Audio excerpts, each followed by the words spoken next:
ఒకసారి అయ్యప్ప స్వామి అలాగే శనిదేవుని మధ్య సంభాషణ జరుగుతుంది.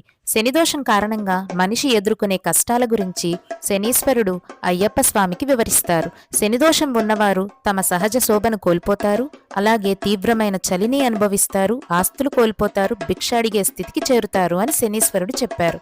ఈ బాధలన్నీ 7 ఏళ్ల శని దశలో అనుభవించాల్సి ఉంటుంది స్వామి అని వివరించారు. అప్పుడు అయ్యప్ప స్వామి తన భక్తులను రక్షించడానికి ఒక దారి సూచిస్తారు. అదే అయ్యప్ప దీక్ష. ఆయన ఈ విధంగా వివరిస్తారు. నా భక్తులు 41 రోజులు దీక్ష పాటిస్తే వారు 7 ఏళ్ల శని దశలో వచ్చే అన్ని కష్టాలను ఆ 41 రోజుల్లోనే భరించినట్లు అవుతుంది. దీక్షలో భక్తులు నలుపు దుస్తులు ధరించాలి. ఎందుకంటే నలుపు శనిదేవునికి ఇష్టమైన రంగు. అంతేకాక దీక్షలో ఉన్నవారు జుట్టు గోళ్లు కత్తిరించరు, చెప్పులు ధరించరు, తెల్లవారుజామున చల్లని నీటితో స్నానం చేస్తారు, నేల మీదే నిద్రిస్తారు, బ్రహ్మచర్యం పాటిస్తారు. ఈ నియమాలు శని ఇస్తున్న కష్టాలనే ప్రతిబింబిస్తాయని భావిస్తారు.